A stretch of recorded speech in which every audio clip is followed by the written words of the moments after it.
especially as a Baal Tshuva, there was a time where I had to like double down on being a Lubavitcher. So it was like an adolescence of sorts.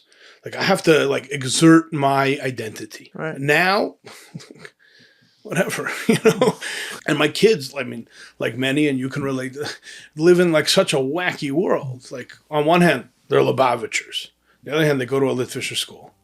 On the other hand, they live on a college campus that's, Right. Totally upside down.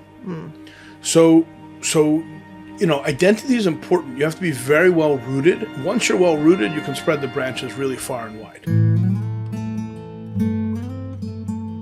Welcome to Homesick for Lubavitch, a podcast where we explore Lubavitch identity in the year 2025. My name is Bosi Lgani, and I will be your host. Let's begin. Alrighty. We are here tonight in Oberlin, Ohio, with Rabbi Shlomo Elkan, shliach and director of Chabad of Oberlin College. To describe Oberlin College, I think it's best that you Google it. It's definitely a unique place, I think Google it is the best way. Right? You think so? On one foot. I mean, the history of Oberlin's very, like many colleges in the middle of nowhere, started as a Christian college, right? And a music conservatory for Christian liturgical music. Okay. And but always it was a Christian utopia. That's what they called it. Okay. And it was very idealistic. They would only paint their houses white out of service of the Lord. I mean, that's what the founding documents. So almost Amish in a way. Maybe in certain senses, but they were also abolitionists. So they were anti-slavery. It was 1833, and so there was a huge part of the Underground Railroad was here in Oberlin. Huh. And so there's a lot of history. It was the first college in America to admit and graduate both women and black people. Right. So it always had a very progressive bent to it. The 50s, 50s, they disbanded the seminary completely. The religious seminary. Yeah, the Christian seminary. It became just a liberal arts college. The 60s, and there was Jews here from the 1920s, actually. Saying Jews accepted here. Yeah, they never had quotas, so students that couldn't get into, right. Ivies and things like that, would come here. I mean, a lot of people listening to this probably don't know that in schools like Yale, even 40, 50 years ago, not that long ago, had serious quotas for Jewish students. It was very, very hard to get into Yale as a Jewish student. Not so long ago, just maybe 2 generations ago. Correct. So Oberlin never had quotas. Right. So they were here. The 60s, by like the hippie revolution goes, the numbers skyrocket. Number of Jews that start coming. By the 80s, say Oberlin was about 40% Jewish. Wow. Now it's down slightly. We're about a third Jewish. Well, that's still pretty Jewish. Yeah, we're between 800 and 900 Jewish students out of 3,000 students. It's a very small college with a very dense Jewish population. Yeah, coastal Jews, big cities, from also a very specific demographic. Right. So a lot of our students maybe didn't have bar bat mitzvahs, didn't go to Hebrew school, things like that. Not don't have both parents are Jewish. I mean, it's a very specific. Right. Not all, obviously, but so that was kind of the history of Oberlin that's carried forward. In some ways, it's gone its own way from its tradition, and in other ways, it's always been an activist college. It still remains an activist college. So after that, you can Google it. Yeah, still Google it. You will definitely learn a lot and find a lot of interesting stuff there. So first, we're sitting here. I think this is a record for the latest that I've ever started a podcast. Oh, really? It's 11 o'clock at night. Almost getting there. We're getting there. We're literally burning the midnight oil over here. The reason we're starting so late is we just came back from, and also kind of the reason I'm here, at least tonight, is that we're coming back from a concert of This World is a Garden, which if you listen to this podcast, you've heard some short advertisements before. So at least the advertisement worked at least once. Oh, is that how you heard about it? Yeah, I think so. Okay, lovely. All right, amazing. But yeah. So Shlomo was kind enough to bring the program to Oberlin in collaboration with the Oberlin Conservatory, which is a world-renowned music school that trains some of the most successful musicians and famous musicians in the world, classical and so on. And yeah, it was actually the first time that I got to see it in the program in its entirety and in the right kind of setting and the right kind in a proper theater. And yeah, it was quite something, I have to say. Yeah, it was beautiful. I mean, I spoke at the event at the end. I go to our students' recitals and stuff just to support them. Right, Yeah, it's music I've never heard, never thought of, never necessarily need to hear again. right, We go to support the student, and this was just so beautiful. Sitting, watching students that we know, like I said at the end, playing my music. Music that first of all I can anticipate the next note. I know what's going to happen. right. It was quite moving actually for me to sit there and watch it. Yeah, yeah. The music is written as some other programs that I've arranged, and somebody that I've collaborated with in the past, Maestro Edelson, who's a good friend of mine and very talented arranger and conductor. And yeah, there's something about how I've always found with his arrangements that, like, for all the stuff that he puts in and all the techniques, which most of them I don't fully understand, I just like them. Right. What comes out at the end is a niggin. Like, they don't cover over, they don't pile on top of the niggin. They open up the niggin, and there are techniques there that are just amazing, right? And you're hearing the niggin that you've heard, like you said, who knows how many times before, and you're hearing it in an entirely new way. And also, like you said, I don't know these students, but you've described to me the kind of student that comes to Oberlin, and to see them playing a niggin, or to see a niggin, or to hear a niggin being played by them, and to think, I'm sitting in the front row and I'm looking and I'm thinking, where did this niggin start? How was it sung? The Capella niggin, sung by the Mittler Rebbe's choir 200 years ago. Yeah, I don't know if the Mittler ever thought it would be played at Oberlin College. Yeah, but and now it's being played by these Jewish students, and it was just in a way just a very moving moment to be part of it. It was also really special. Two of the students that played in the quartet came over to me afterwards. They were just so appreciative to be a part of it, which of course I was appreciative that they were right. They were a part of it, but they expected whatever, something like Jewish music, And they said we opened up the sheet music for the first time, and it was like, oh, this is really complicated, beautiful stuff. And the arrangements were really sophisticated, and so I think they gained the greater appreciation. I mean, the dean of the conservatory, who's no musical slouch himself, was very much, appreciating a lot of the musical component, aside of the message that was brought out through the film and everything else. Yeah. It was really interesting to talk to him after, and he's like telling me these different nuances in Bosi Lgani. But right. But look, I mean, this is the power of and the usefulness of art, right. And of any art form. Like, there are these beautiful things out there, and they're beautiful ideas. You have a mimer of Bosi Lgani that, in many ways is a very abstract, like the opening, or the really first half of Bosi Lgani is a very complicated pilpul in Shchina and Dir B'Tachtonim, and it's like, whoa, what, but to me, yes, that's a part of it, and not something to jump over. That is the mimer, but there's it's also a personal, it's a very personal statement by the Rebbe.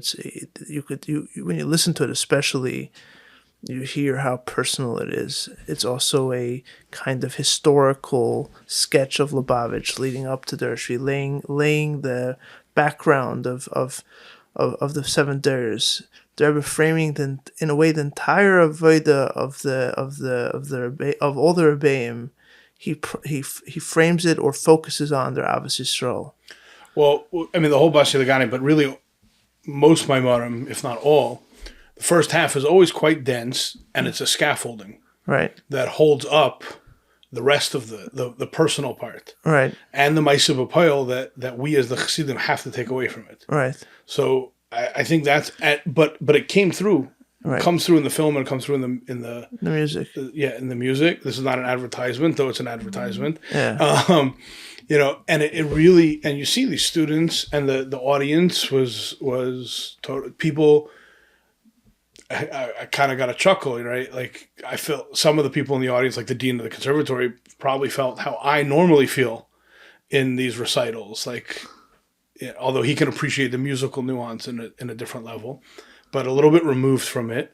But he was completely pulled in, as were many others. And then obviously you had students and people from the Jewish community that came, and Right. I was watching the faces. It was really, there was something really magical, and you even watched during the arc of the whole production how the whole tenor of the room changes. Oh yeah, because it's nice to hear. I'm too self-conscious. Because at the end of the day, it's my work. Right. So I'm too self-conscious. I'm scared to turn around and see what people are like. Are they dozing off? Are they looking at their watch? But it's nice to hear. No, it's really, and I think that's what hits the whole point home of the rubber meets the road in a really unique way. And I mean this type of program was, in my mind, is made perfectly for Oberlin, because it fuses. That's amazing. It fuses something like music, which they take so seriously, gives them a whole new look at it, Right. gives them an appreciation for Chassidus and Chabad, Right. and it's like playing on two fields at the same time. We're playing on their field, and we're playing on my field simultaneously. Interesting. I mean, I it's very nice to hear. I was never in Oberlin before. If someone told me that I'm making a program that's perfect for Oberlin, I would have laughed, like really laughed. But in many ways, for me, coming up with the program was also playing on two fields in my own world, right? I wasn't thinking of like, how do I convey this mimer to non-Frum or non-Lubavitcher or maybe an Oberlin non-binary student, no. To me, it's like there's a side of me that is happy to like just go on full Chassidus pilpul for 2 hours and just get lost in complete abstraction. And then there's a part of me that like wants something that's more visceral and like, you want to visualize it. You want to feel it. Right. I was telling the dean that, so I had this idea already probably for like a year, like Bosi Lgani, I need to make something like out of it. And then, it kind of percolates and you're like, okay, this, and then, okay, I'll maybe the mimer and then the nigunim. And then, okay, but I'm like, so at the beginning I'm like thinking, okay, am I going to like make each part of the film about one of the Rebbeim to correspond to the Nigunim, or it was too dense. It's a balance, so exactly how to get it, and what gave me the key to or the path into the way I ended up doing it was last year, the last days of Pesach, we went to Pomona. My parents took a house there, and we went and we spent the last days of Pesach in Pomona, and by the Seder Nigunim by Sodas Mashiach, I was sitting next to, I think his name is Reitzis, maybe not. The guy who runs Seder Nigunim usually in 770s, Balmanagin. And, so he was running the Seder Nigunim with the Rebbeim. And out of curiosity, I asked him, how did it work by Fabring? Like, how did this work? And he said, the way it worked is that they would wait till the clock showed that it's Shkia, the sun's going down. And that's when they would start singing the Nigunim. And for some reason, the second he said that to me, it clicked. Everything clicked and that's how the film starts. Right. That like when the sun is setting and Yom Tov is ending, we're going to start singing the Nigunim. Like when the day's coming to an end or Yom Tov's coming to an end, and there's always that sense of you're losing something, we're going to hold on to something. And so I was telling the dean that, we're always letting go of stuff. That's what time does to us. It forces us to let go. There's no way to hold on to everything. As you get older, you let go of your childhood innocence. As you get even older, you sadly have to, at different points, let go of loved ones. Like you're forced to. Right? And you constantly have to let go of stuff. And so the question is not if you're going to let go. The question is what you're going to hold on to. Right. What are you, right? Yeah. And listen, it grabbed people. There was, at the end, I, told anybody that wanted to learn Bosi Lgani, they should contact me. There's one student we learn every week together. Their grandfather passed away a couple of years ago. So we started learning, first started Pirkei Avos, we finished Pirkei Avos, we started learning some other Maimarim. Last week, or a few weeks, we've been working, finished the Rashi Sicha last week, and they texted me right away, let's start this next week. It's Maimer. So good luck. No, but one thing I actually meant to say at the end of the, I was talking about paradoxes.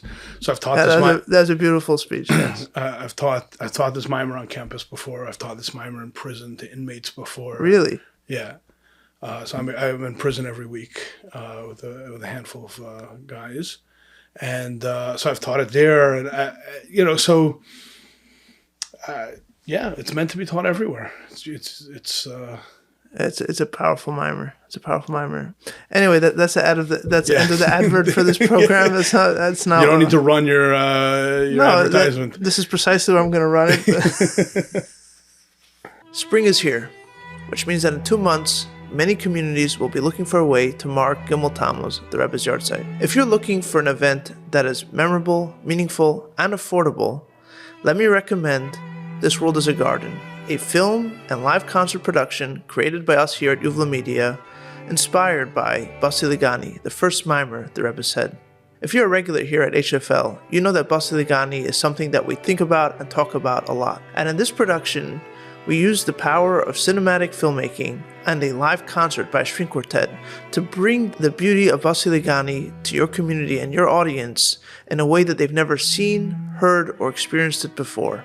The production has already been hosted by Chabad houses around the country and has drawn wonderful reviews. Our package comes with everything that you need to put in the production: the film's original arrangements for string quartet, publicity materials, everything besides the string quartet, which we recommend that you hire locally to save on travel costs. To find out more about this production, please visit thisworldisagarden.com. Again, thisworldisagarden.com. And now, back to the show. All right, so back to you. And it also explains what I'm doing here. So back to you. Now that we're here. So why don't you give a little bit of background how a good Jewish boy ends up from New York? You started originally New York, but I left New York when I was 7. New York by way of Marietta, Georgia, ends up in the fair weather town of Oberlin, Ohio. The cornfields and soybean fields of Ohio. It's the weather that pulled you here. I say we ran out of gas on the way to Chicago is usually what I tell people, but because we're right off the 80. It's it really is this small rural town. Our Walmart has horse and buggy parking. Really? Yeah, we're at the edge of Amish country over here. Oh, so you really are near the Amish. Yeah. We have Amish. Amish helped build this house. Really? Yeah. So. Yeah, we have plenty of Amish here in Philadelphia too. But. Right. So, how did we get here? I'm not sure where to start exactly. Originally from New York, Westchester. The Yonkers area is where I was born. Sure, the beginning of Westchester. Yeah, right in the beginning of Westchester, and the not so nice part of Westchester. And then working class. When I was 7, my parents then New York was really not great. It was the pre-Giuliani years, and parents really wanted to get out of New York, and whatever they thought they were going to move to Florida, we ended up in Atlanta. My father's job. He worked for AT&T, corporate guy. So they took us there. So we ended up in the suburbs of Atlanta. And Lubavitcher was not something that was on my radar at all. Was Yiddishkeit something in your family's radar? Yeah, I mean, we always knew we were Jewish. My father's parents from Germany came out. My grandmother came out of Germany on Kindertransport. My grandfather came out in '39 straight to New York, so fairly late. But your parents took you to shul? Yeah, we belong. So I ran the whole gamut. In New York, we belonged to a Reform temple. Okay. When we moved to Atlanta, we joined the Conservative temple, and after that, I went rogue on my own and explored a bunch of other, not a bunch of other within Yiddishkeit. Just started learning a lot. But in New York, whatever. I don't really remember too much. I was 7, so when we left Atlanta, we went to shul, Rosh Hashanah. Chabad was there already? This before? Chabad was there, came shortly after we got there, a little bit after. Growing up a little bit, as a young teenager, the only thing I knew about Chabad, because it was down the street from the Conservative temple where we went, that's the place you don't go. Your parents were... Not my parents. I often joke that, everybody has that one Orthodox cousin or whatever. We didn't have that. So I became that for the rest of my family. My parents weren't anti anything. It came from the pulpit, came from the rabbi. He was intimidated by Chabad. Big time anti-Orthodox, anti-Chabad, especially because it was in his backyard and it was impacting him. And at the same time, through him, I was exposed to a tremendous amount of Jewish learning. And through the conservative rabbi. Yeah, if not for him and his encouragement and I definitely wouldn't be where I am today. I mean, at one point, actually, one Rosh Hashanah, I was already frum at this point. He was speaking from the pulpit about really anti-Orthodoxy. And my mother went to his office afterwards and complained, like, "Wait, you're talking about my son and his friends, and it's not true." And he said, "Well, I take responsibility, for Shlomo being where he is today." And my mother got offended by that and told me about it. I said, "I think he's 100% right." He was very encouraging of me. To become Orthodox? No, to learn Judaism, I mean, within a framework maybe of the conservative movement. Right. But we grew up. It was interesting. We were very proud Jews, and certain things were non-negotiables. Right. 2 days Rosh Hashanah, absolutely. Yom Kippur.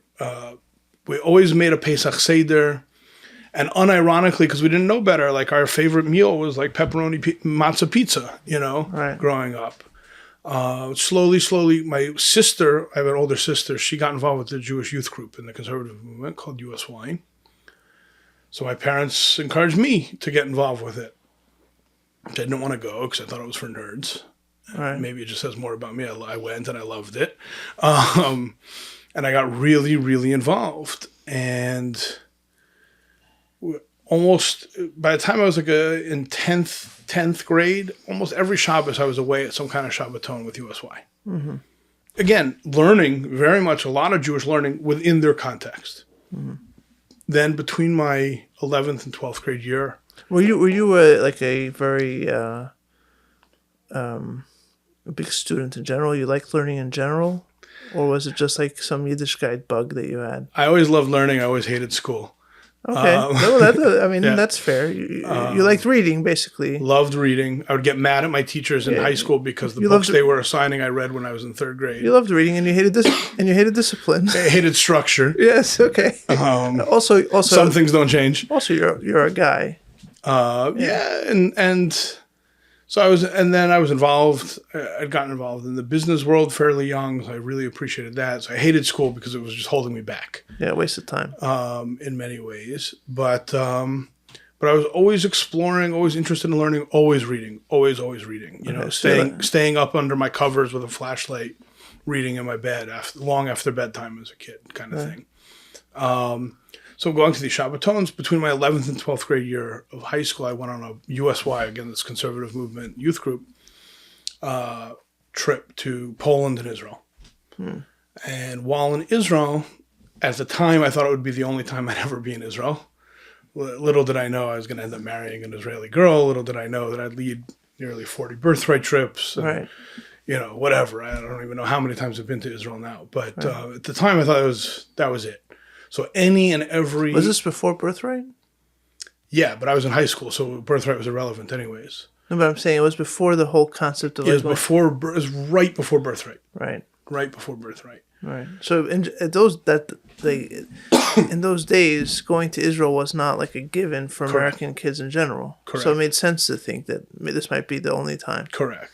And like for kids involved, like in USY, like people, they called it pilgrimage. Like people did pilgrimage, Once. Right.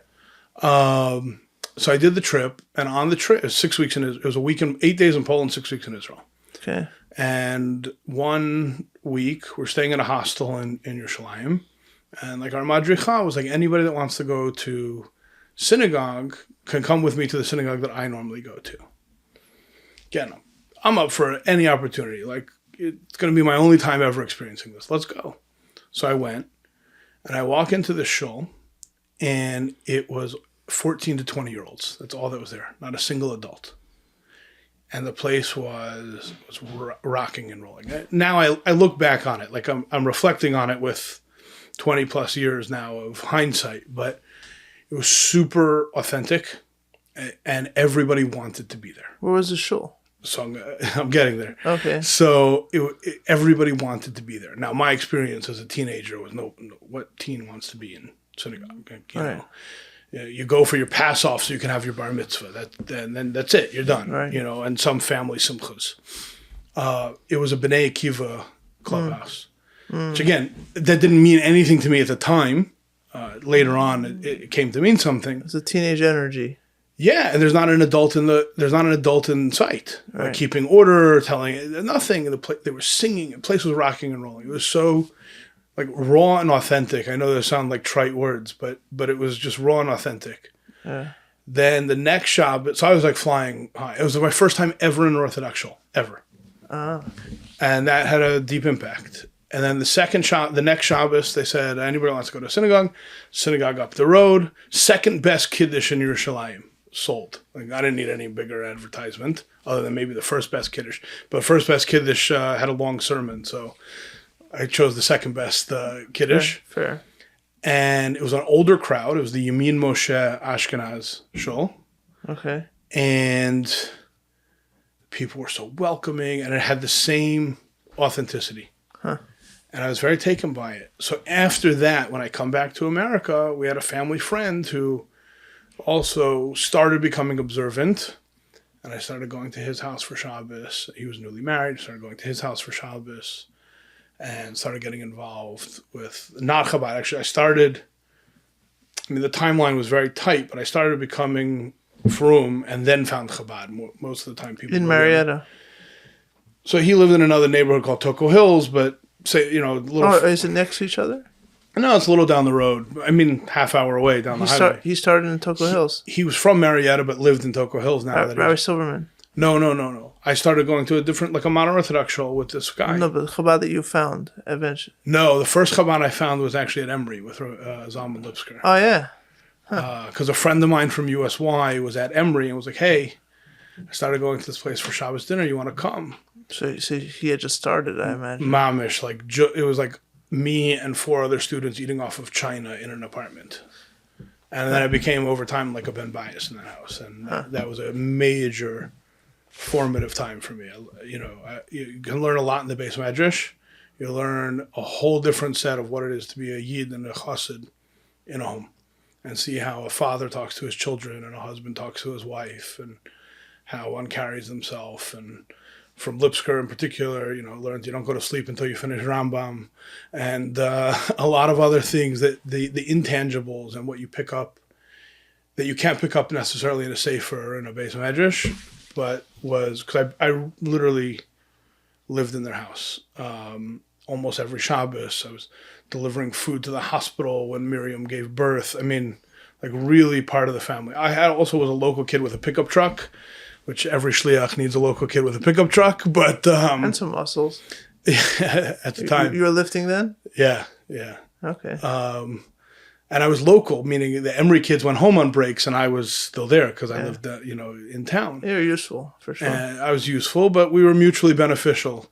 So fairly early on, he asked me to learn Tanya.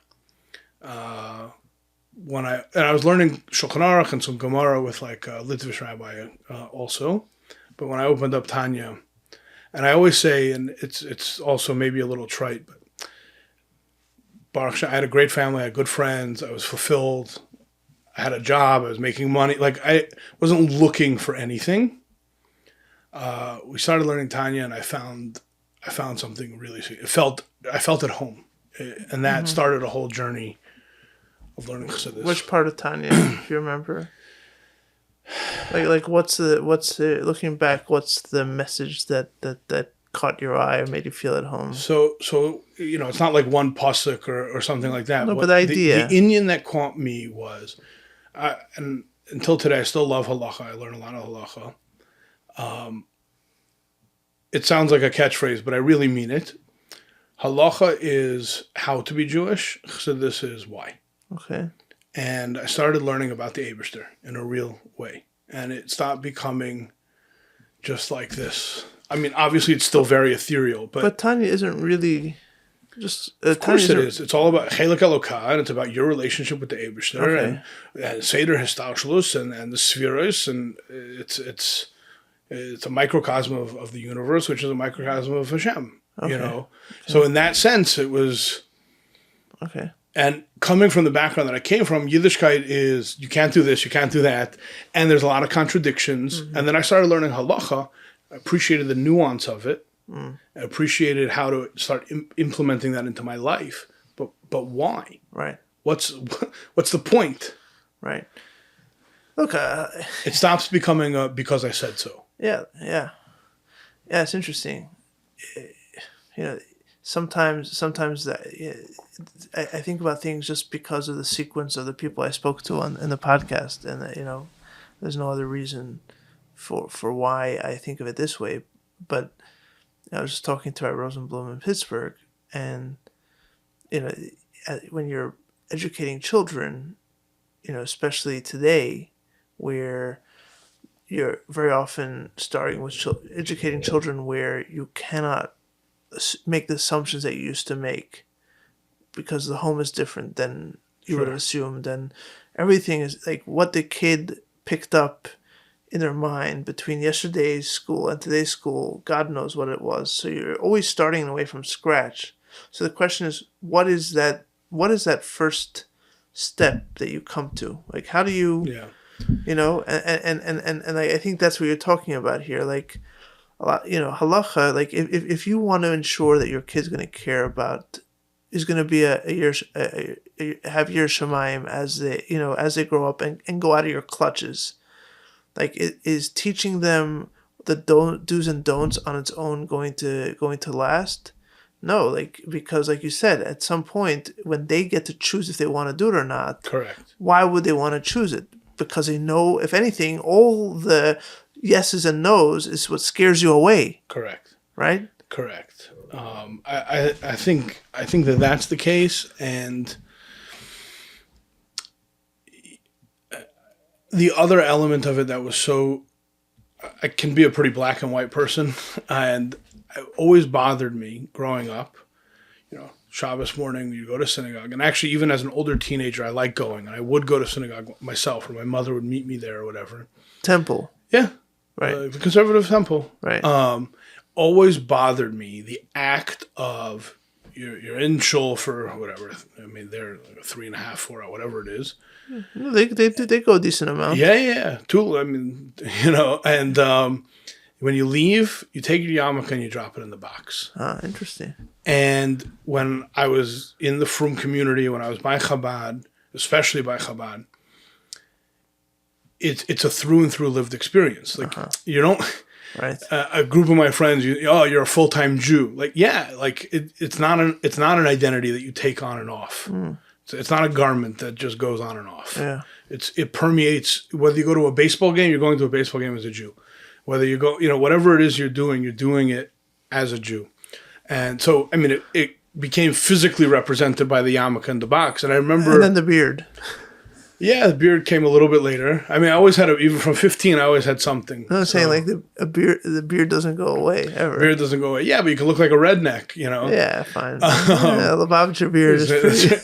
But that it was a fully immersive, you know, thing. You're all in, Right. you know, and it's not taking it on and putting it off. And now I'm being Jewish, and now I'm being an American, or now I'm being whatever else it is. But and seeing that lived out by frum people, Right.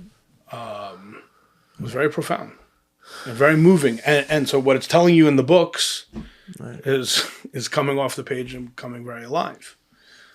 And then I got involved with other Chabad houses, multiple other Chabad houses, and I was kind of everywhere. I davened in the Sephardi shul and the Litvish shul and everywhere.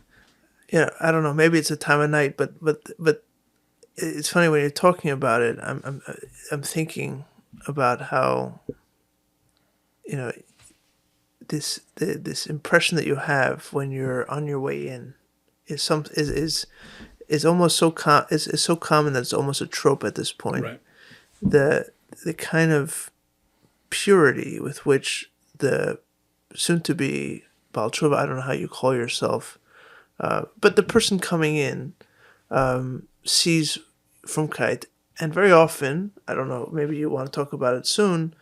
Very often there can be after that period of innocence and, you know, and enthusiasm, there can be a period of disillusionment and cynicism, right? Because it's not as pristine and coherent and obvious as it seemed in the first place.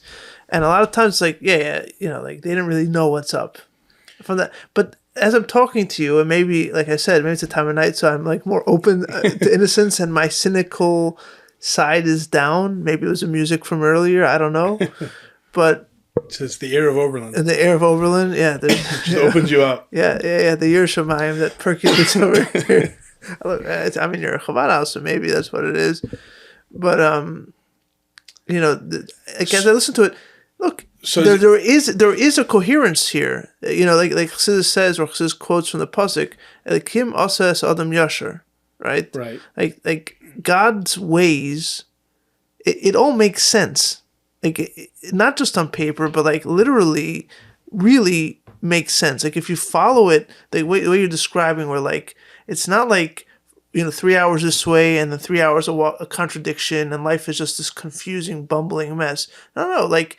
And even, you know, and I like you meet people, to me always the image was like my late Rosh Hashiva, Rabbi Shlomo Friedman, where like he wasn't only a Talmud Chacham, he wasn't only a Chassid, like he would learn. He was a brilliant man, would learn Nigla, would love of art and Tanya, would daven like a Yid, but he was also put together, would show up on time.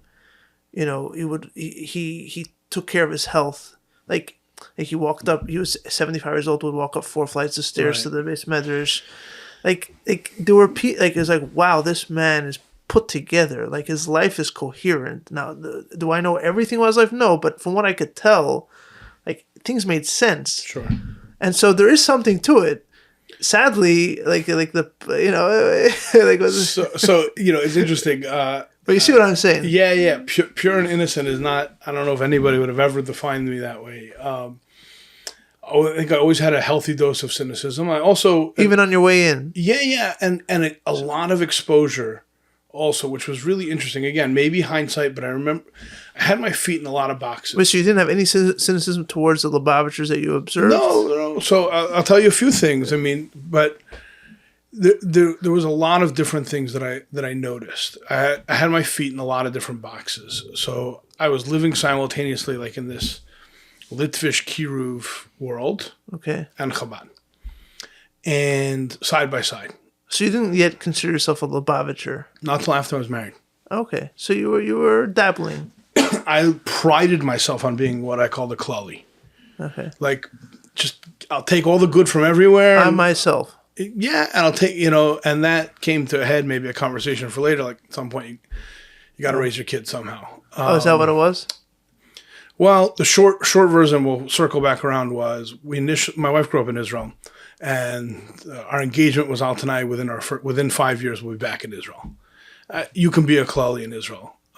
When you married her, she wasn't Lubavitch. Also correct. She grew up like in a Dati Leumi or of Cook family with heavy Chabad influence. So yeah, okay. But it's not uncommon in Israel. No, and I would say like they're a really good klali dika type of family, you know. And in Israel you can do that. So our initial plan was, we'd be back in Israel. But you married each other not as soon to be Lubavitchers. Correct. You married each other as our own little chant, Right. And especially being in America, and after my first kid was born, it was kind of like you got to pick a kav. But why not move back to Israel? Mensch tracht nicht Gott lacht. There's a long story with why we ended up not. So it didn't work out. Okay. We could talk about it, but it's nothing secret or personal. But it didn't work out. Yeah. So, but even before that, I mean, my first daughter was born within that 5-year window. Okay. And it was like, you gotta educate your kids somehow. Right. And Chabad became the natural, maybe like an aversion towards certain other things, especially in America, that were and weren't available. Don Seaman, who's a professor at Emory of anthropology, but of Hasidim specifically, I was back visiting. He said, "Why Chabad?"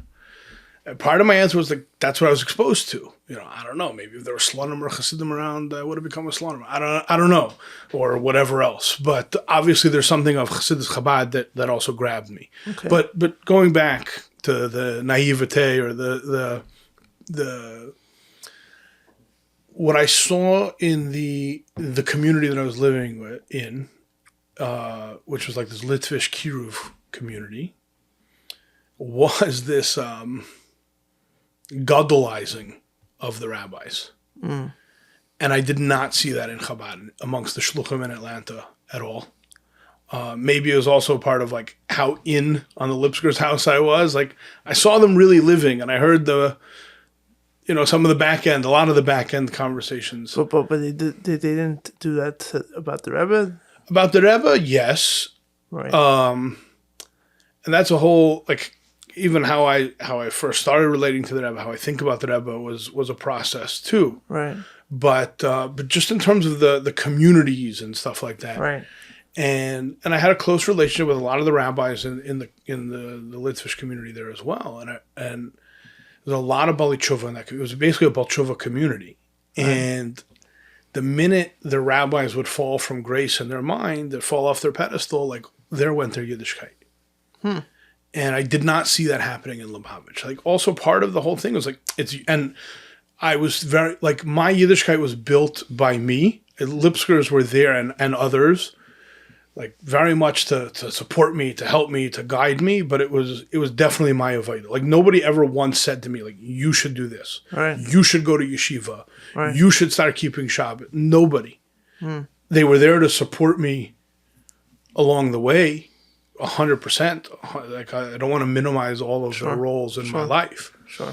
But it was very much my blood, sweat, and tears, right? From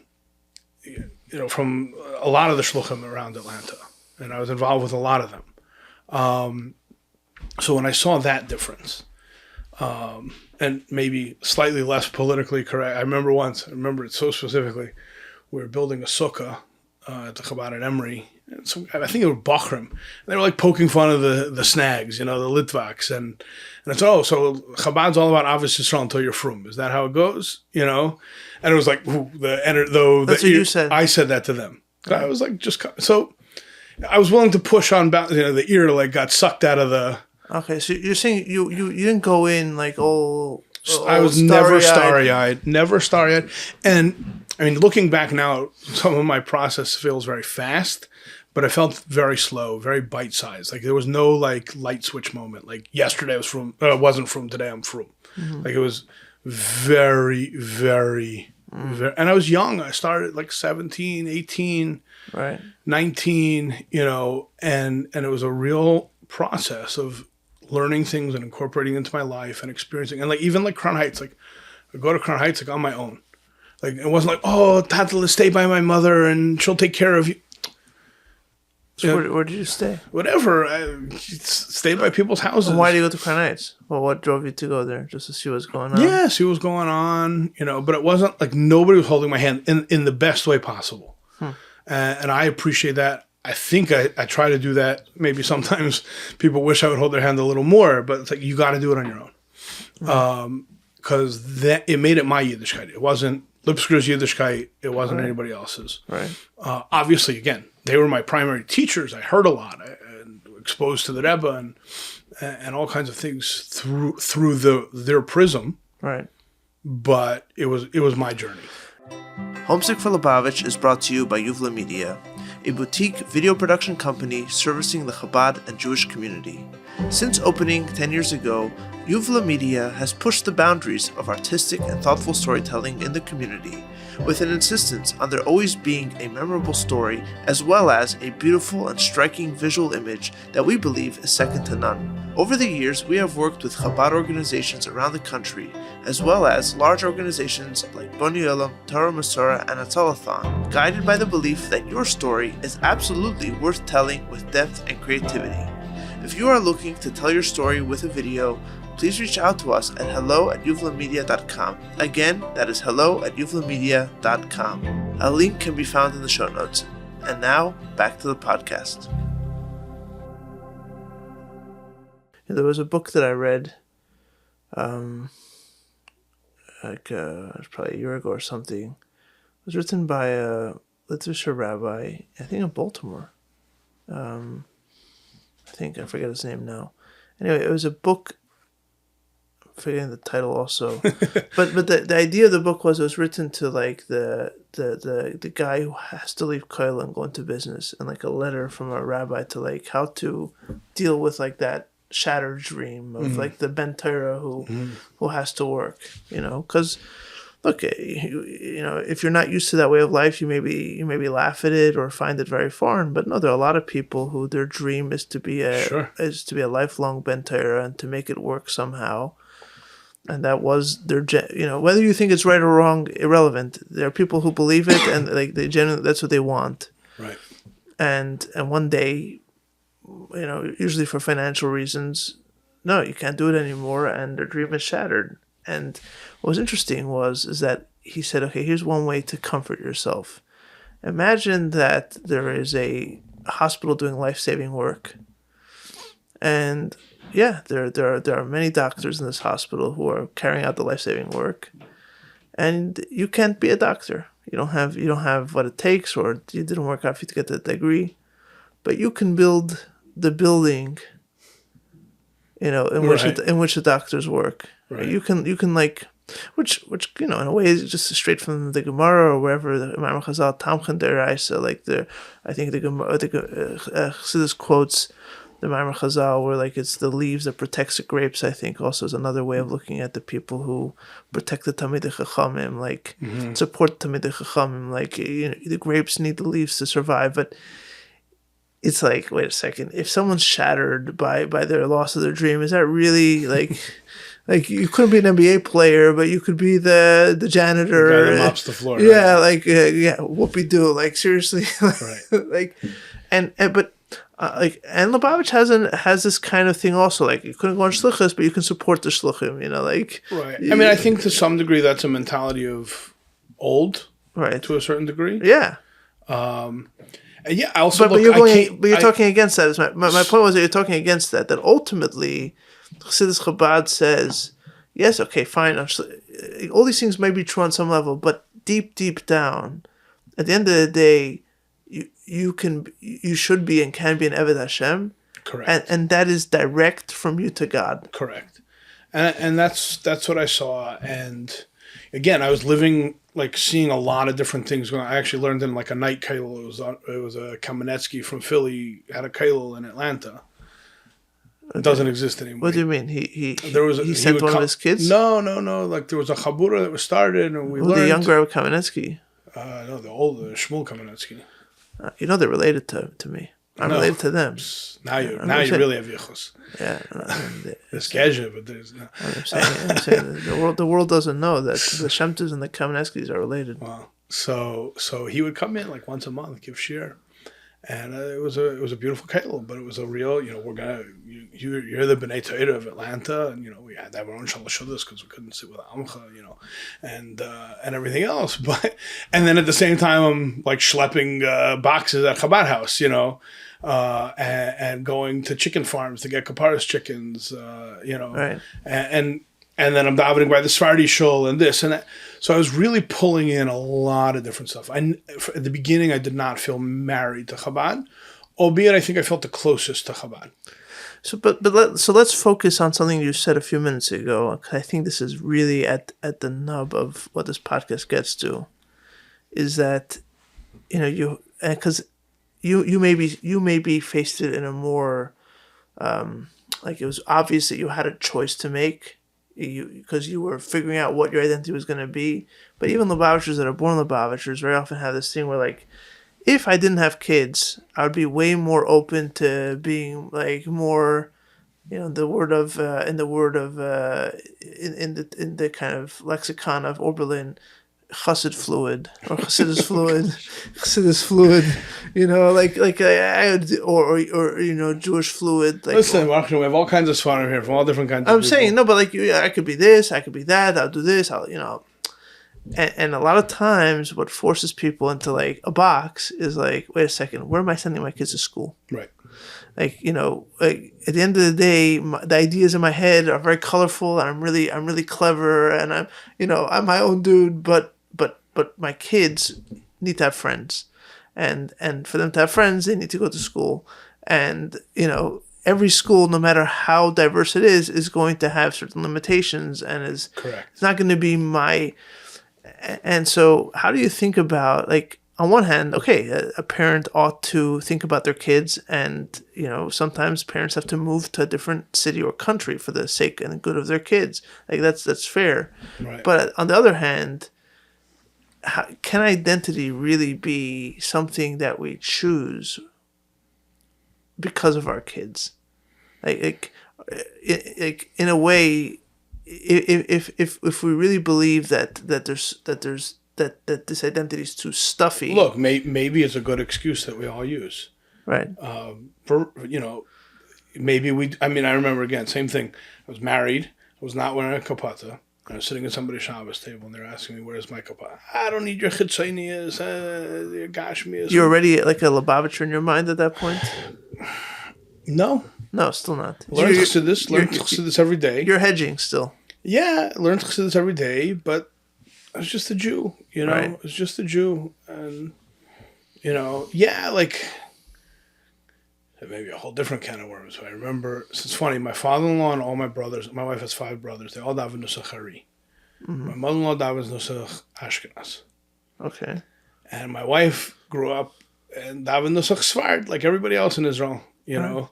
And when we got married, and I gave her a siddur, and it was a nusach Hari siddur.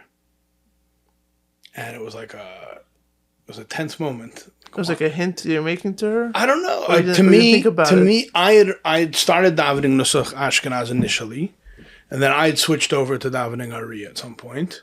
So when I was buying her, I didn't think about it, because who thinks about these things?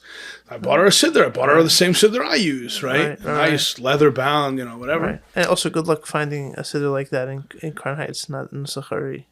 Yeah, but we were in Yerushalayim. Oh, you were in Yerushalayim. Okay. So I got married in Yerushalayim. Okay. We got thrown out of our hotel room the next morning. Not really, but we needed to get out of the hotel room. We had nowhere to go. So we took all the cash out of the wedding envelopes and went to the Svarim shops in Mea Shearim. The Svarim shops? Yeah, to buy Svarim for ourselves and for our new house in Mea Shearim. Oh, you went to live in Mea Shearim? No.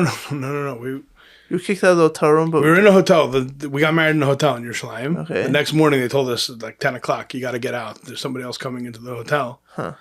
Whatever. Ended up being Lipsker, who was my Masada Kedusha, and they upgraded him for the weekend, for Shabbos, to stay in that room.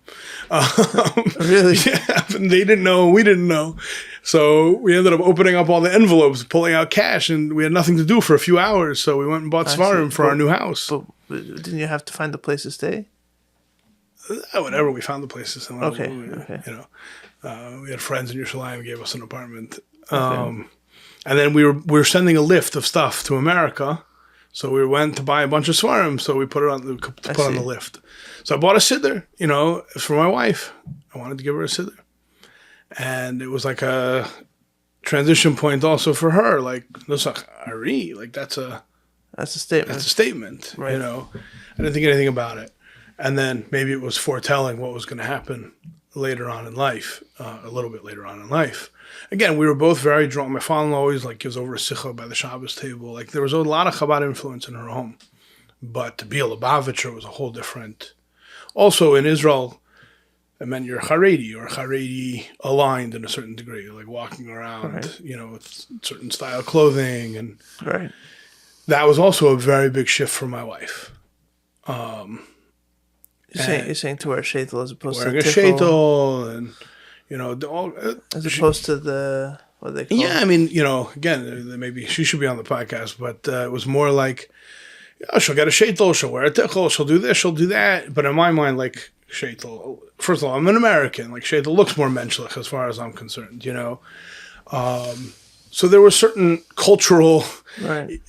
even though her parents were originally American, but certain cultural gaps that we had to, for a silly one, for an Israeli Walmart, there's Kaddish Kadoshim. Growing up where I grew up, you don't walk into Walmart.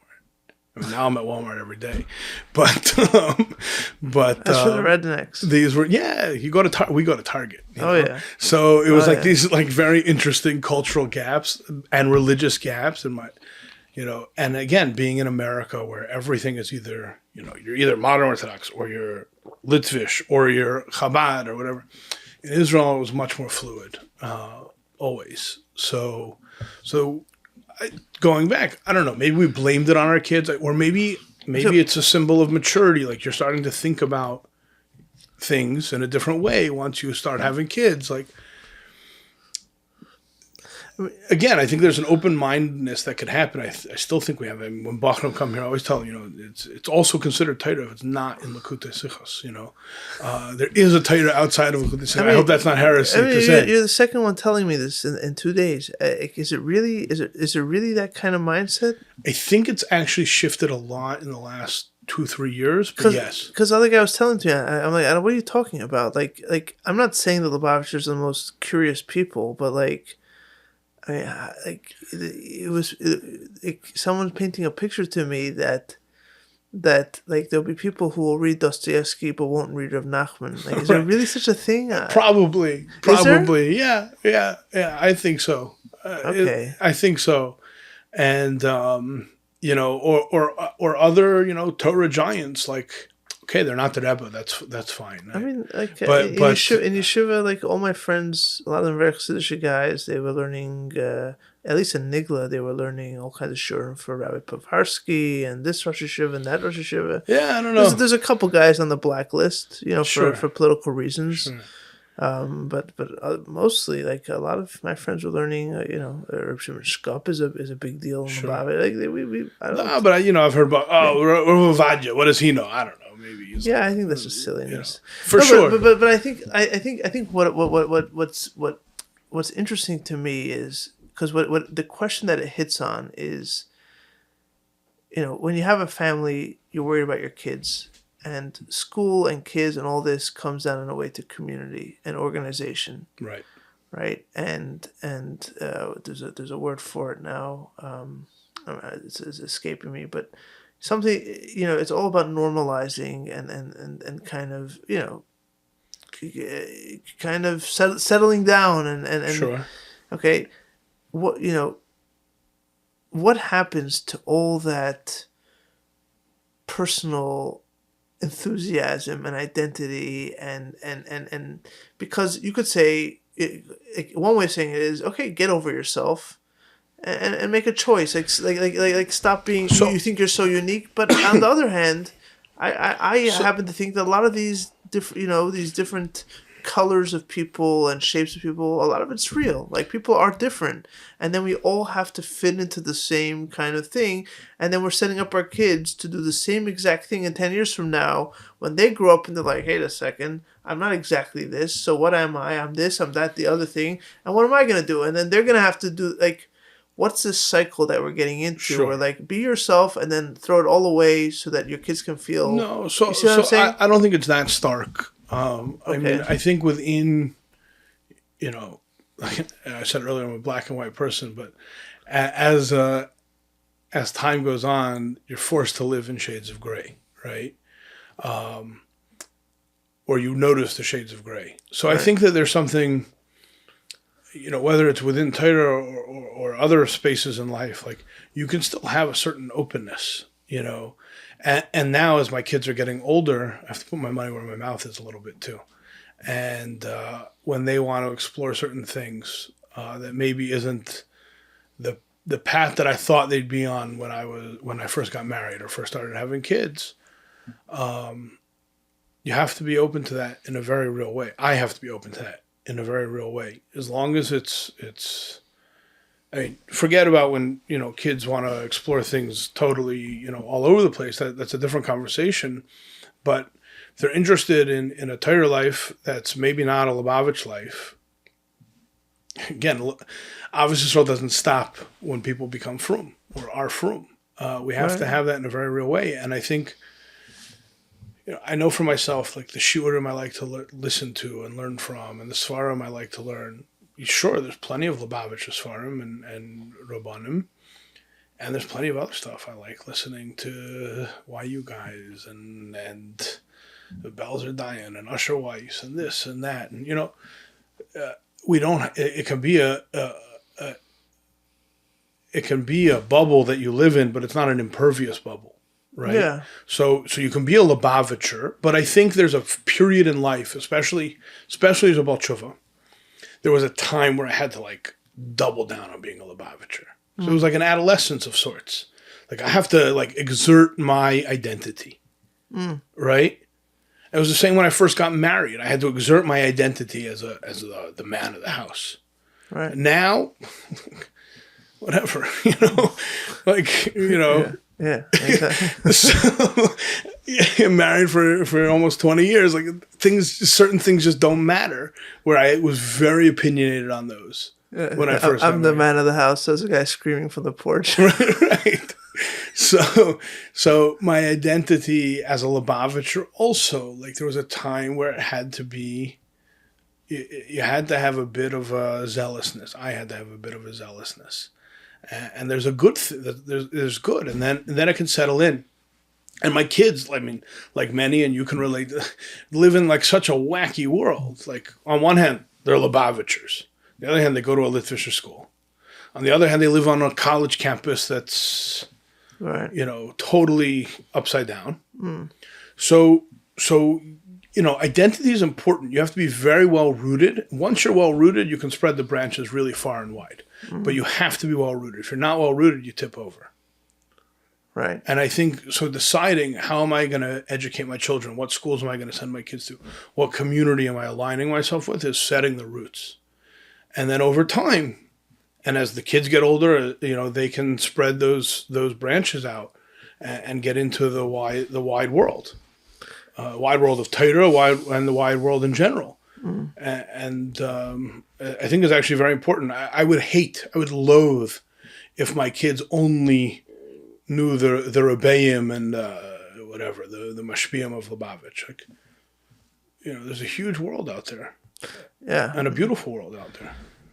Yeah. I hope that doesn't take away from my creds, but and I think it comes across to my students too when I teach. Like, I'm not such a homer on Lubavitch. Like, Torah is Torah. Yeah, no, I accept that 100%. Yeah, I accept that. Look, I grew up. My father grew up in Lubavitch. I listened to your podcast with your father. I was so appreciative of his how he ran the shul and the school. Like, there's something very beautiful in that, but it doesn't take away from the core of who he is as a Lubavitcher. because he's well rooted. No, it didn't take away from the core of his, but there was something that I lost, or something that happened, and for myself and some of my siblings, when we had to go from that to a Lubavitch school. Sure. So it seems like there's this, maybe it's just an inevitable part of living and generations, and there's going to be a constant tension between individual and community. And when you're your own person, yeah, you have certain kind of liberties and certain flexibility. And when you're part of a community, you have to look. When you get married to someone, you're making a commitment that, yes, I'm going to change, and I'm going to be a different person in 10 years from now than I am today. However, I can't do things willy-nilly, and I have to do it with some kind of communication, and some kind of feedback. And so, in a way, this thing of putting authenticity at that is the ultimate goal. That is what drove all the existentialists mad. I mean, it drives everybody mad. If you take it to its logical conclusion that everything is about authenticity, it's like, really? Do you really want to go down that route? Like, if everybody's going to be fully authentic all the time, we're going to go crazy. Society can't operate. Sure. Right? But there's some, look, part of the, for the kids, sometimes they're 40-year-old kids, but is that maybe there's more than one right way to do things. It's not everything is relative and everything else, but like, especially if in the Torah world, somebody has a Messiah in a certain way, you have to respect that. Mm. So, like, not to talk about your father, but to talk about your father, like, I think only a Lubavitcher could run such an operation. Yes. Right? Yes. And part of it for the kids is, this is part of Avos Yisrael. This is part of our educate. A part of what we do is we accommodate others, as long as it's on the playing field of Torah, right? And it might not be exactly what we do personally. So I don't think kids need to be that fragile.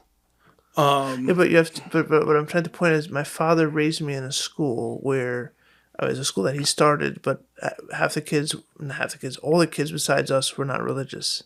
So in a way, there was a certain blessing there, that the flexibility, not the flexibility, but the tolerance and openness to other ideas of Yiddishkeit was continued in the school to the extreme level of, like, right. Even kids that aren't, some of them weren't even, some of them were, questionably Jewish and so on. I think he spoke about it on the podcast as well.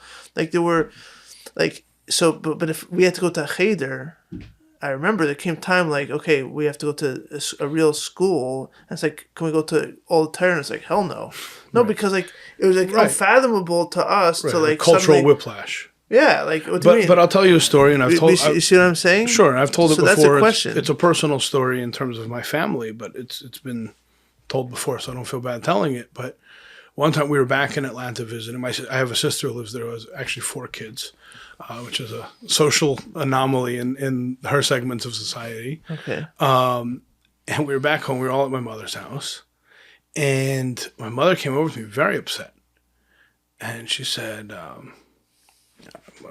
One of my nieces or whatever said, or maybe my mother overheard one of my kids saying, driving on Shabbos is a goyish thing to do. One of your kids said to one of their cousins who doesn't keep Shabbos. Right. Driving on Shabbos is a goyish thing to do. Right. And they were little kids. Right. It wasn't meant in there. My mother heard it, and she got a little bit upset. Like, my grandkids aren't goyim, yeah. And she came over to me. We've always had a very open relationship. We've always talked about everything in terms of, and they've always been very supportive in terms of my becoming religious and going on shlichus and everything else. Very, very behind all of it. It was like the first time I think something like really upset my mother's sensibilities. Mm.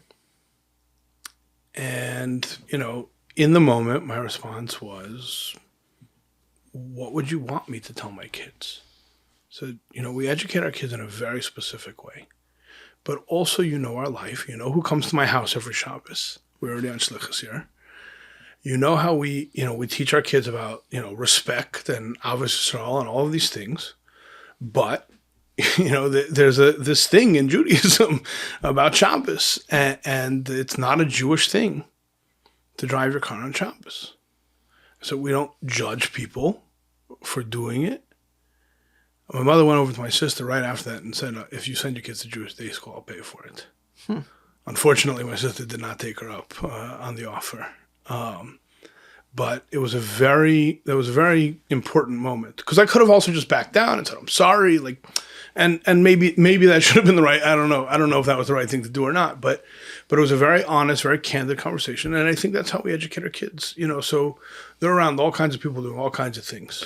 But let me frame it differently. If you because we haven't gotten yet to why you had to go on shlichus, but let's say being a Lubavitcher meant living in, maybe you hadn't run out of gas on the way to Chicago, and you end up in Chicago in a Lubavitch community, right? With your only Lubavitchers around you, and you could send your kids to a fully Lubavitch school, and they have only Lubavitch friends. Maybe maybe in your case they have cousins who aren't religious, but in their day-to-day life, they could, would then the choice be too stark to It's a hard question to answer. I don't know. is shlichus a way out for you? Is that like the kind of the pressure valve? Interesting question.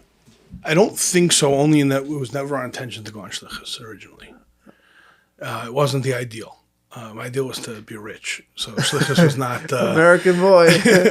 shlichus was not on the agenda. And even as I was becoming religious, and even as I was getting deep into Chabad, shlichus was not. You're gonna support shluchim. Very happily would have supported shluchim. So how did it happen? So the 2008 financial crisis. No, so I'll try to make the story concise, but there's a few twists and turns to it. For a long time, I was teaching and my wife was also teaching in Chabad Hebrew schools, and we were always involved.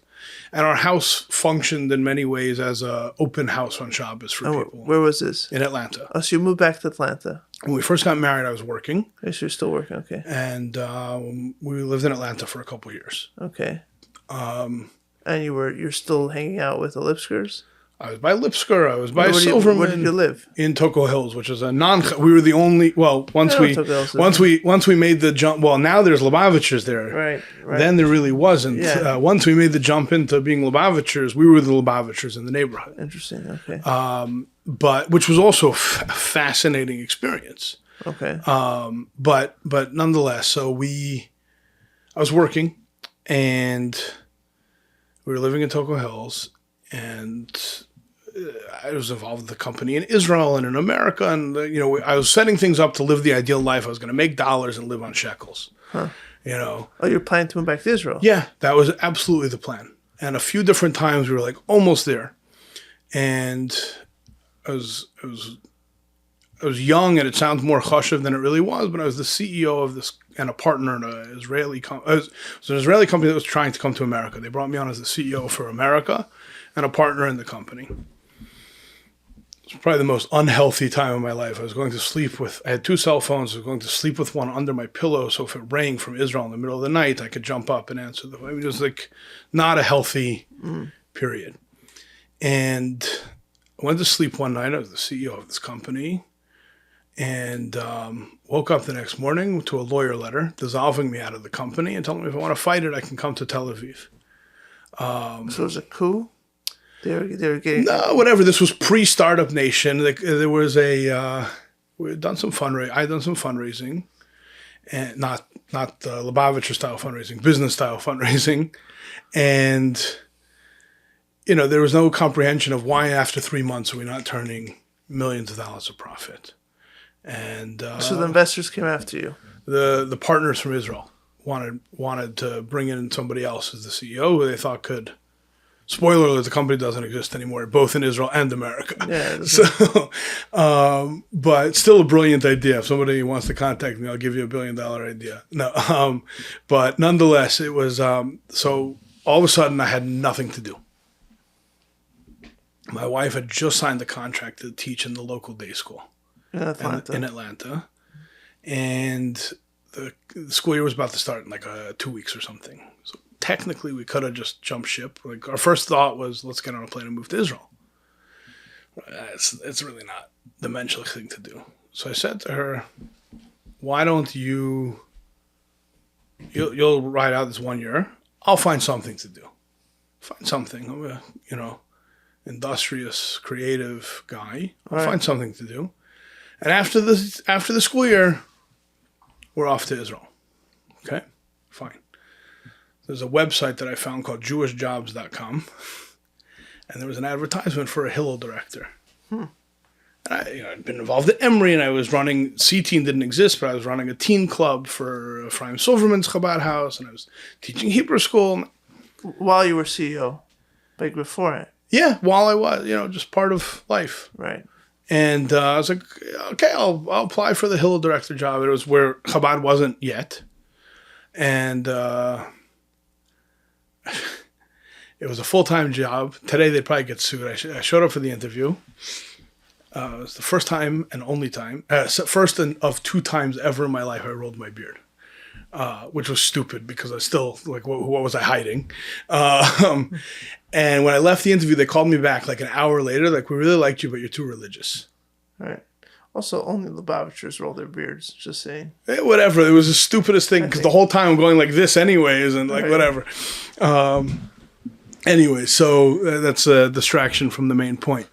So they told me I'm too religious. But there's this other campus we have that's a part-time position.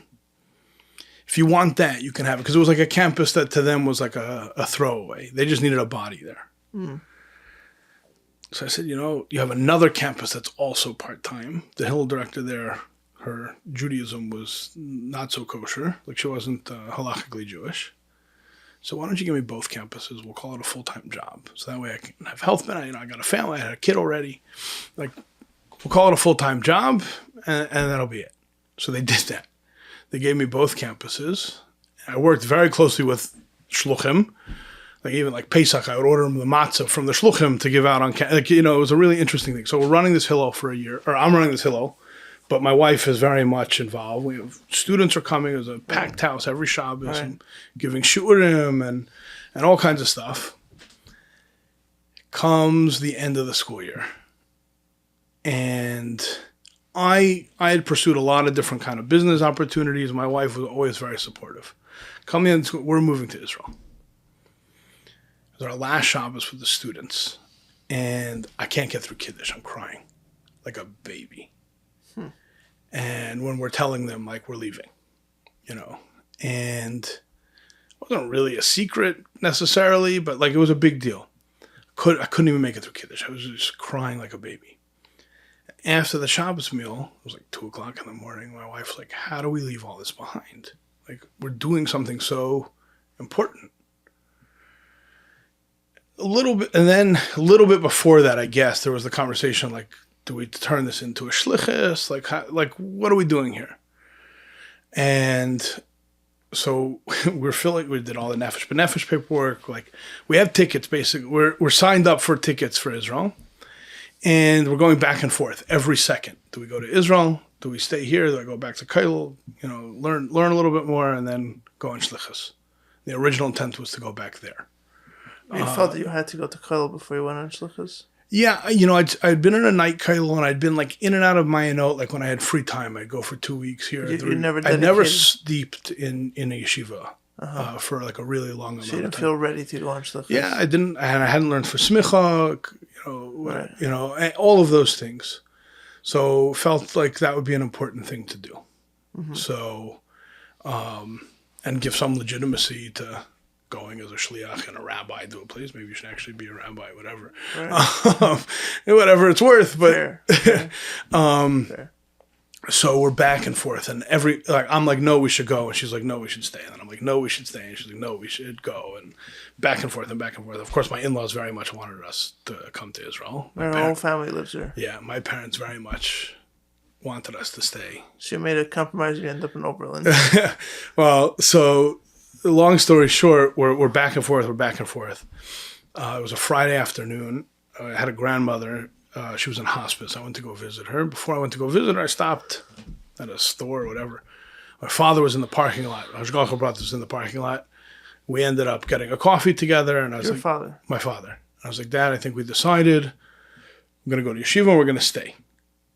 And he was just like elated. It was a Friday afternoon. I spent so much time talking to my father. I never made it to my grandmother that Friday. Shabbos, my father passed away suddenly. That Shabbos. That Shabbos. So the last words he ever said to my mother was, "My son, the rabbi, I think I like the way that sounds," which is it sits with me a lot, Yeah, I can imagine. And obviously I only found that out later.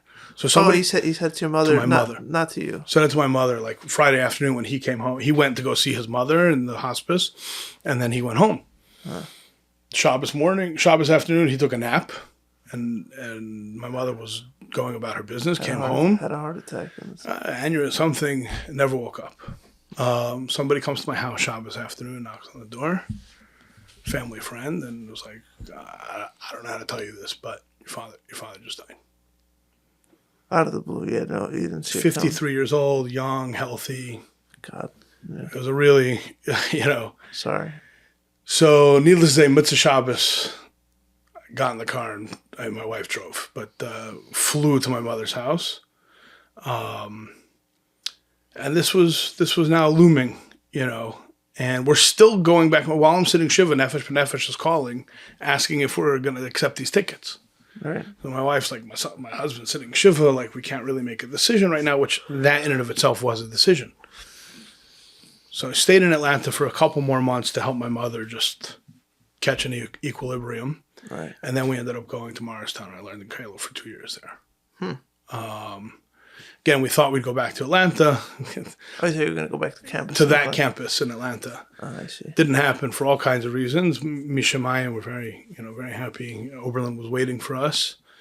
And we started looking around at other campuses. We thought we'd split the difference. We looked at places all over the world, not in America, not in Israel, to make both sets of parents equally miserable. And so we ended up in the parallel universe of Oberlin instead. Which may as well be on a different planet, let's be honest. So that's the short version of how we ended up here, really. But it was the work we were doing on campus as Hillel, which was unique in that for the kids that didn't like Hillel, we were Chabad, and the kids that didn't like Chabad, we were Hillel, so we were kosher to go to. Right, but the recurrent theme in your story is that whether it's personality or just how you see the world, you're very persistent and very zealous almost, or would be the appropriate word would be you're jealous about your individuality. Like I'm not gonna buy into this. I'm not gonna buy into that. I'm gonna decide this way or that way. Like I'm not gonna just go with the flow. Yeah, right? Baruch Hashem, maybe to my wife's chagrin, my parents instilled me with a very healthy dose of confidence. Yeah, good for you. I'm very. Look, man. More power to you. My point is, like, what I come back to is, because I think this is, came up in conversation, but it's something that I always think about. I think about it in my own life, right? Like, what do we do with our kids? Right. Because, we have our individuality. I don't want my kids to have my individuality. That kind of defeats the purpose. Right. Right. It's not like I always say, like, it would be a really sad world if my kids turn out to be me. Right. It would also be very hard to be around them. And like my poor wife, if she had to deal with that, like one's enough. But no, I want them to explore who they can be. Right. And I want them to show all kinds of new things, for themselves.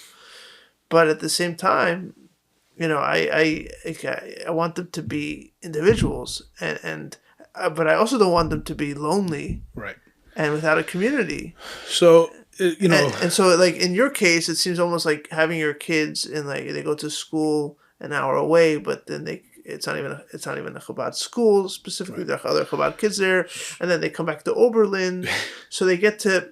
But what happened? Like, okay, so that works if you're on shlichus. It worked for me in a way when I was on Kong. I don't know if I said this on the podcast with my father, but like I remember distinctly.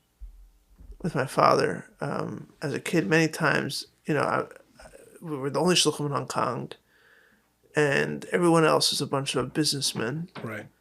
And, as a kid, you're like, one day a fireman, one day a policeman, one day, but okay, as you get older, you're like, okay, what do I want to be? I would ask my father, like, walking to shul, those kind of kid conversations, like, are you going to be happy if I'm not a shliach? Like, is that going to be okay? And my father would always say, as long as you have your shemayim, that's all I care about. I'd love for you to be a shliach. I'd be very happy if you're a shliach. But the only thing I care about is you to have your shemayim. Right. And it's interesting. Like, okay, that's my father. He went to the literacy yeshivas. That's why he said that. Right. No, but he also used to say I've to my grandfather Afton, who who sat in, I don't know if Siberia, but sat in jail and other kinds of gullahs in Russia for doing the Frierdiker Rebbe's work. Like, I don't think his bona fides need any. Right. And like his vart apparently that he would tell my father all the time was, La'olam Yehei Adam Yeresh Ma'aseser. And like there's a sequence there. La'olam Yehei Adam, the first thing is to be a mensch, the next thing is to have your shamayim. Like there's a certain kind of old homespun, old school, just Yiddishkeit, like everything else. And so, like, yeah, I did get that in Hong Kong, but would I have gotten that from my father, and then trace it back to my grandfather if my father had to bring me up in Crown Heights, where I was surrounded by only Lubavitchers? Because as far as I remember, no, I was surrounded by, my father would lay in Sephardi trup sometimes if there's a Sephardi bar mitzvah, Right. and we would sing Chassidish Miris, and like you heard on the podcast. So that's what I'm asking. Like, what do we do with this problem without the solution, the kind of makeshift solution of shlichus? Listen, I don't know specifically. I know it's interesting. A frustration of mine that I used to get sometimes when we go away for Shabbos, like summer break or whatever. My kids were running around the shul. I don't understand. Like, why are we doing this? Like, at home, they stand next to me and we daven out loud together. You're saying in the Chabad House? Yeah, here. Right. It's just us. Nobody else coming in daven. You don't have a minion here. Very rarely. Not every Shabbos. I mean, and especially in the past. Saying Yom Tov in Rosh Hashanah, you have. Yeah, and a few random Shabbosim, Right. when I have Bachrim and this and that, or a special occasion, Right. Zocher or whatever, we have a minyan, but not week in and week out. So my kids stand next to me and we daven out loud. As a family. And I'm like, now they're running around, they're running everywhere, around the whole building. Like, they're not in shul. Now, you take a step back, and that's part of it too. Going to the Candyman in 770 is also part of the experience. Right. And finding all the different Candyman in 770. My son knows every single one of them. But I was very frustrated by that. On one hand, on the other hand, it's part of the experience, right? So, like, are they getting something more by being here than by being in a community? On one hand, yes. On the other hand, there's something about a community that steeps in a very different way. Right. And the reality is, you have to take the situation as it comes. I remember distinctly you're asking, how do we make these decisions before we went on shlichus? We're looking for places to go on shlichus, and young and dumb for sure. Anywhere, if it's within an hour radius of driving, we can for sure drive to the school. Anything outside, we'll homeschool. How hard could it be? Online school was existing already. Yeah. And homeschool ain't for the faint of heart. We homeschool some of our kids. Ain't for the faint of heart. So we moved on shlichus with 2 kids. Little kids, but a 3-year-old and a infant, or a 2.5-year-old and an infant. So we sent them to Gan in Cleveland. It's probably like the least consequential years to send to school. Right. The drive was killing us. Right. We switched to online school. We were in online school for 6 years. It was a challenging situation for most of my kids. Right. And actually, with COVID, when everyone was going to online school, right before COVID, we made the decision for the next school year to put my kids back in brick and mortar schools in Cleveland. Yeah, online schools is tough. And it's very, very hard. And they miss out on certain things no matter what. And forget the socializing part, just even the academics for them just wasn't flowing for most of my kids. Right. They needed to be in a physical classroom with a physical teacher in the room with them and everything else. Right. And we made that switch again. And, I used to joke a little bit, what's the worst thing that's going to happen if my kids go to a Litvish school? They'll stand up when I walk in the room. But it requires of us something we have to supplement. And it might not be formal. Like, we don't always sit down at the dining room table and have the Chassidus club. But things have to permeate through. And I think any mechanech will tell you, there's a partnership between the parents and the school. And no matter what the school does, if the parents aren't driving certain things from home, it doesn't matter. Right. Unless you just get lucky. And so we put in the effort, not always successfully, but we put in the effort to supplement those things. And on one hand, my kids being in a Litvish school makes them feel more Lubavitch. Right. And there's certain things about like Lubavitcher camps and stuff just doesn't jive with them, and that's okay, Right. But they feel very comfortable davening in 770, and like it's very much their world and partially not their world. But we spend their summers in Crown Heights. Part of it is like I want my kids to learn how to walk through Brooklyn. Right. Like if they're gonna end up there when they're older, like in yeshivas or whatever, like they need to know how to walk through Brooklyn. It's like a skill. Yeah. And just live the life, And so we try to give it to them in bits and pieces. I see.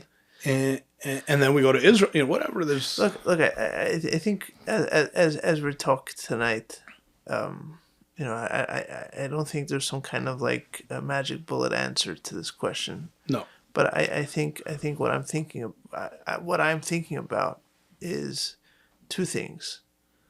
Number one is, at the end of the day, community, not community, individual, not individual. It all comes down to what you've been talking about is what's your core? Right. What's your core? What's the core identity? What's the non-negotiables here? And in a way, making it about the school versus individual, like I have been in this conversation, is in a way a deflection from that question. Because if I think to myself, I have a lot more to say about community versus individual, and is it a good thing to send to school or not? Right. I have a lot more ideas about that than I do about, or a lot more clarity about that than I do about what are my core values. Like what are the true non-negotiables that I want my kids to have? And in a way, like I think this is what you've been pushing at, is like if you have that, then that's what you got to give your kids, and and then everything else is just in a way just purely practical and pragmatic. Correct. If school's better, school's better. If school isn't better, school isn't better. But that has nothing to do with the non-negotiables. So I think that's number one, and number two, I think is in a way to kind of answer my own question from earlier, or to like respond and rebut the question of mine earlier. You don't even need me here. You can just go. Well, no, this is based on what you're talking about. Is, like, yes, shlichus in a way is could be like a pressure valve for these kind of things. But on a deeper level, once the cat was out of the bag with shlichus, like I grew up on shlichus. Right. Okay, I grew up in Hong Kong. I saw what I saw in Hong Kong. It is what it is. Sure. And so I grew up in a school with kids that weren't religious. I saw many parts of the world that's unusual for a kid of my age. I had exposure to all kinds, so et cetera, et cetera. And a lot of my friends are like that. A lot of my relatives are like that. A lot of Lubavitchers is like that. There's no putting the toothpaste back in the tube. Right. There's no reversing that. So yes, at this point, this tension between the world in which of all kinds of people and things that we are exposed to, and the also need to build community, and the tension between the two, because on one hand there's this almost anarchy and chaos of everybody going on shlichus and bumping into other kinds of society and involving themselves with people of all walks of life. And that does make a mark on you, whether you like it or not. I don't care what anybody says. If you engage with people, they may not affect your Yiddishkeit, but they certainly affect how you see the world. Or you see a part of the world, right? But lav dafka worse for the wear. That's what I'm saying. Right. That's what I'm saying. It doesn't impact. It doesn't have to impact your Yiddishkeit. Like Chassid is connected, so therefore it's not impact. But you know about the world in a way that other people don't. Sure. Right, and so it does change how you see the world. Right, and that's going to come into tension with the need because a community a school can't be chaotic. Like there's no a school Sure. can't be like there's no point of, Contrary to popular belief, but yeah. I mean, a functioning school. I mean, there has to be some kind of policy. There has to be some, like, that's the point of, the whole point of institution is to protect us from chaos. That's the whole point. Yeah, I just want to interrupt you with a story, and I know it's getting late, so, Yeah, on this idea, one of my older kids went away to camp, Chabad camp, and she called very upset.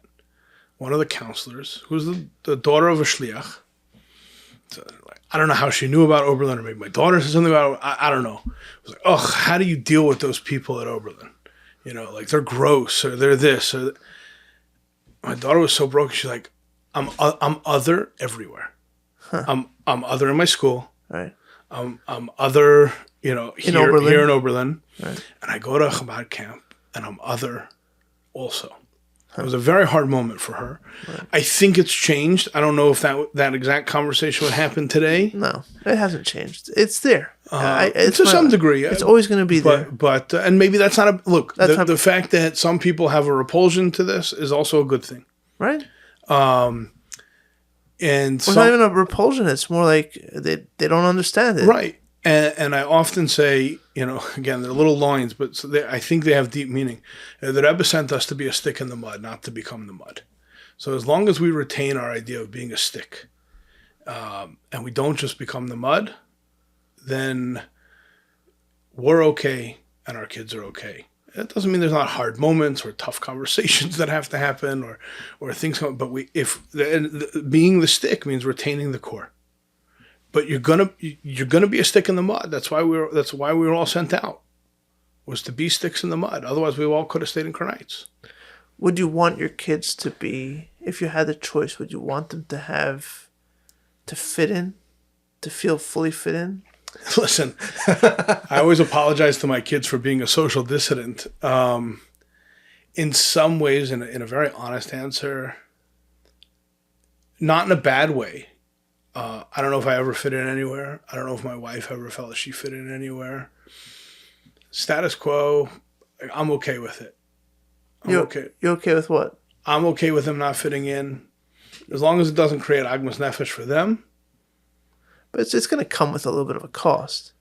Maybe, and it comes with sometimes a tremendous amount of benefit. Right. Like a little bit of discomfort creates a lot of growth. I think so. I think that, yeah. And I think that's part of our lives for sure. I think it's part of my kids' lives for sure. Right. Everything. Look, living in Crown Heights comes with its costs too. Well, sure. And so or whatever or wherever. But I'm okay with that. Like I'm totally okay marching to a different beat of my family. I'm okay marching to a different beat within Lubavitcher. You probably don't have a choice. It's probably like you probably couldn't do it any other way, right? I never thought to do it any other way. Which means you couldn't. Yeah. Which means you couldn't. Yeah. Yeah.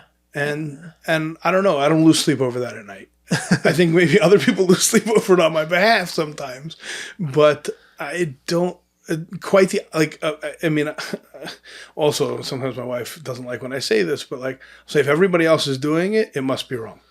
Like that's kind of a mantra that I've developed over the years. Yeah. Look, alienation is a very close neighbor to independence and individuality. Right? Like if you are very individual and very independent, in a way you're going to feel alienated from the world around you. Right. But I guess the difference is that independence, individuality comes from a conviction to something, right? You have a purpose that drives you or pulls you towards something, and it's a positive force. Whereas alienation is the effect of that, like that you don't feel connected, but without the positive that's pulling you. Right.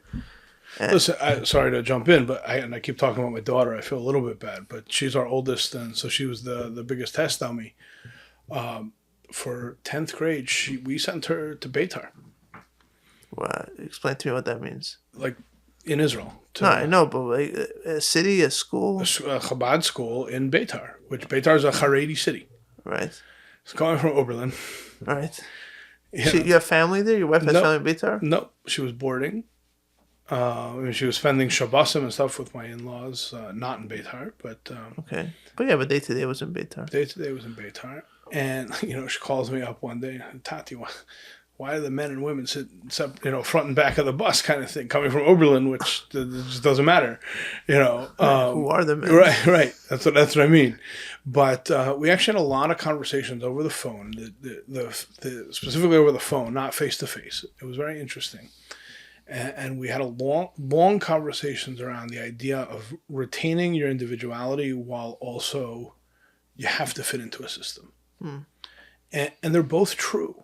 They're both true. And Chabad it's a very diverse community, but there's a system, and there's certain standards and norms, and that's what makes any society go around. You have to. Right. You have to bend yourself to some of the norms of any society that you want to be a part of. Right.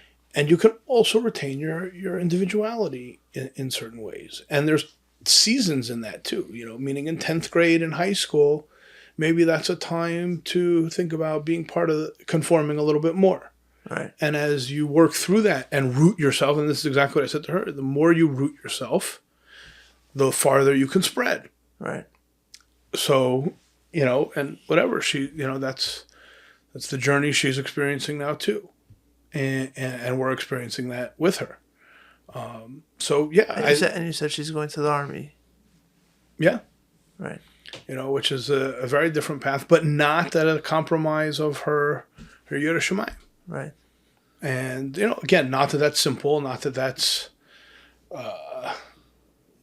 took a lot of conversations. Not the path that I envisioned, right? Certainly, but that's what we're working with. That's what we have to work with. And as long as she has her root, she'll figure it out. And it might be different than what I thought. Where she's going to end up is going to be different than where I initially thought when she was born. But that's part of being a parent. Your parents could have said exactly the same thing. And that's what I say. My parents were incredibly engaged and supportive of me. Huh. Incredibly so. And respectful and everything else. I owe that to my own kids. I owe that to my own kids. And my wife too, she went her own way. And she has 5 siblings, she's one of 6. We're the entire spectrum of Israeli society. Like when we take a family picture, we're the whole Israeli society. From every stretch you can imagine. And it's very colorful. It's very beautiful. There's some tense moments here and there, but it's very beautiful. That's a beautiful way to end. And they should have a lot of nachas from your children. And they should surprise you and truly surprise you, but only in the best possible way. Amen. Thank you very much. Thank you for tonight. Thank you for hosting me, and thank you for the conversation. The music for this podcast comes from the album Repentance Doors by Oren Sor Nadav Vachar and is used with their permission.